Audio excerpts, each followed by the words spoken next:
Nagulat din ako sa AKAP at mas lalo akong nagulat sa halaga. 26.7 billion.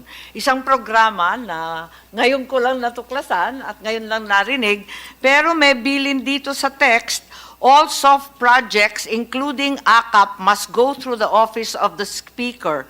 AKAP, AIX, TUPAD, MAIP for the PI and other efforts.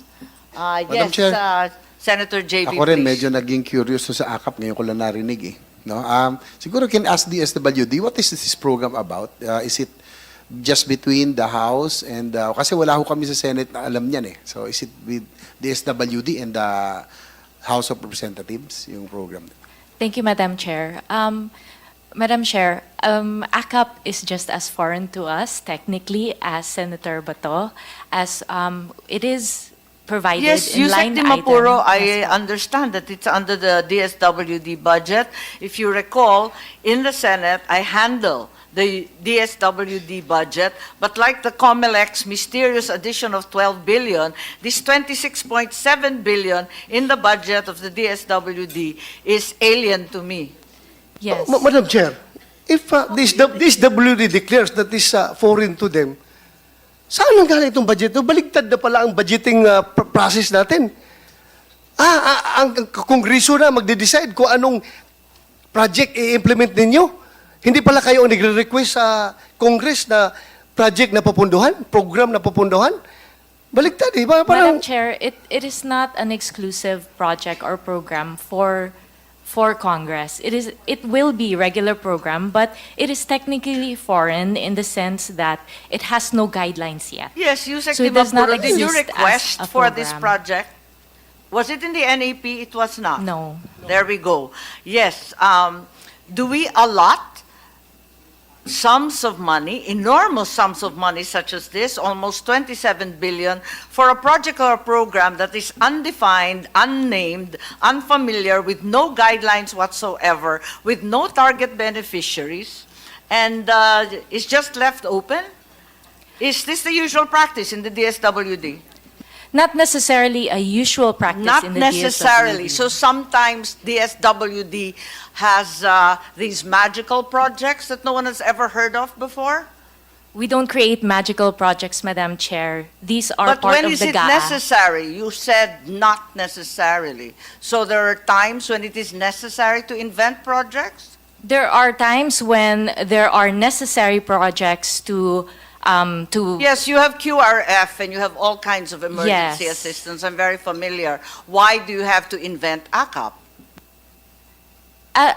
AKAP is not invented. I But you believe just said that guidelines and the purposes had not been established. yes, guidelines have to go through proper policy procedures. So Pero it's not linagyan na ng invented out pera, of the walang air. nakakaintindi kung paano gagawin, kung kanino ibibigay.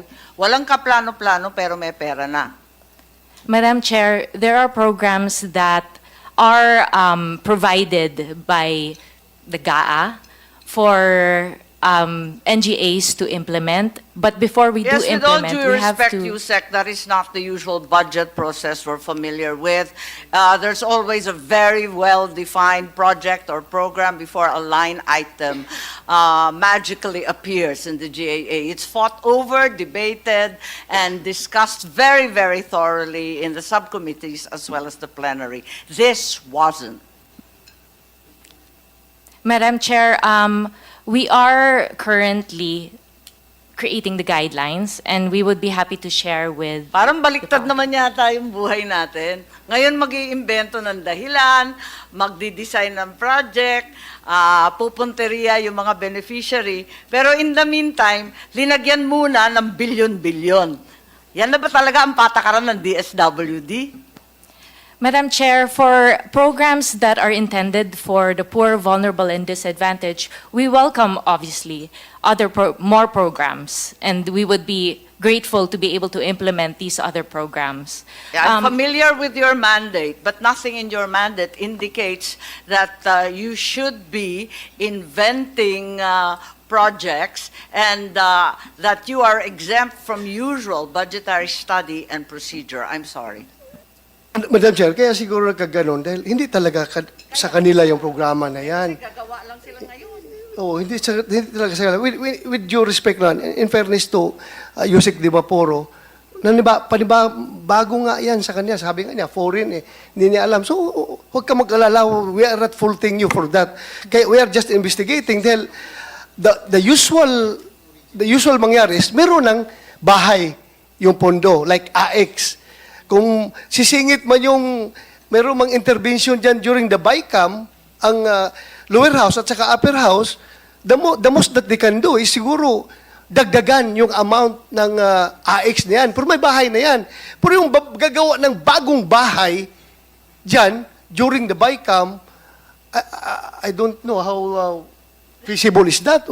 Kaya nga sabi ng aming chairman, it's very magical. Kayo mismo, DSWD, hindi nyo alam na, uy, boom, may teka. AKAP pala na ganito kalaki. Totoo, may nabasa lang ako bigla, o naalala ko lang bigla. Sabi ni USEC, Di Mapuro, hindi kita inaaway wag mo ipagtanggol yung AKAP pag hindi mo alam. Kasi lahat kami hindi alam.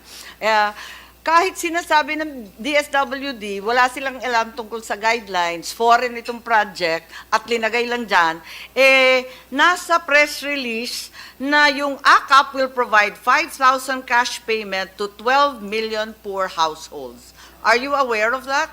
Yeah, I've read those press releases, But isn't Madam this a mere Chair. duplication of so many programs already initiated by previous administrations, the 4Ps and then the AIX, the never-ending ayuda, SAP 1, SAP 2, walang katapusan to. So this is hardly a guideline. Pero ang liwanag na, nangako na ng 5,000 sa Madam Chair, 12 million households. Baka hindi mo alam. Madam Chair, I cannot confirm whether those are the numbers that are decided on, as we don't have any guidelines yet. Pamaskong handog to lumabas sa PNA December 27. Well, for our Christmas programs, or we don't have AKAP in or any of our Christmas programs, I can say that definitively.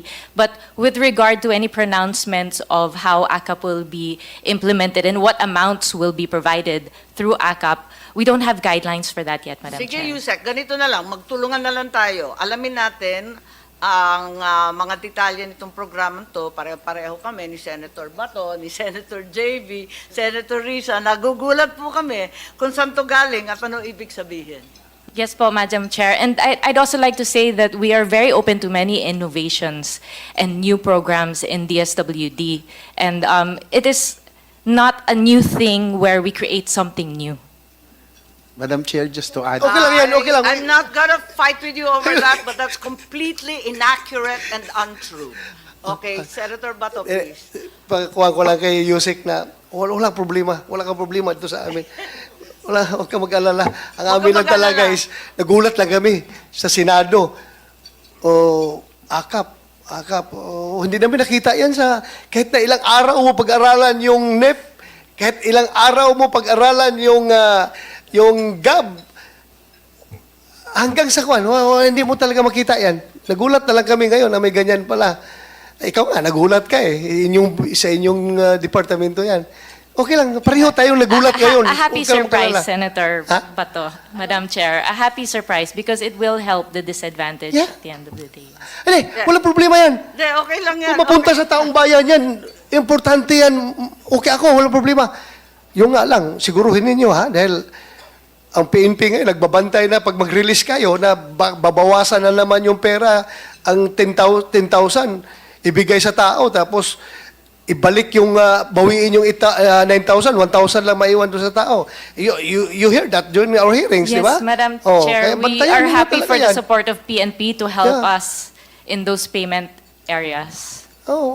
Off-site Off-site payment areas po siya. Thank you. Madam Chair, dagdagan ko Madam na lang. Chair. Dagdagan ko na lang yung, Senator JV, yung hindi kita pagka-surprise inaaway, natin. mahal ko yung pamilya mo. Ang course. problema, wag mo ipagtatanggol yung hindi mo kaya ipagtanggol. Ayan, Senator Madam Chair, JV, dagdagan ko na please. lang siguro yung surprise na ito. According to Infos, our appropriations chair of House, Saldico, said that 60 billion for the AKAP program under the 2024 budget with 26.7 already lodged under DSWD. So 60 billion pa lang allocated dyan. So 26 billion pa lang nasa DSWD. Madam Chair. Yes, Senator Risa, was that Attorney Jokno raising his hand? Parang nauna po kayo. Sige po. Sen. Risa, Dagdag may lang, go oo. ahead. Just a quick addition dun sa point made by Sen. JV, Madam Chair, before Attorney Chell. Just to follow that, at mukhang unprogrammed funds yon yung in-announce po nila sa press conference na yon. Just for the record, Madam Chair. Salamat po, Madam Chair. Salamat, Attorney Pero Chell. ang bongga ng unprogrammed, nakadetalya na, 5 million per family. Ayos.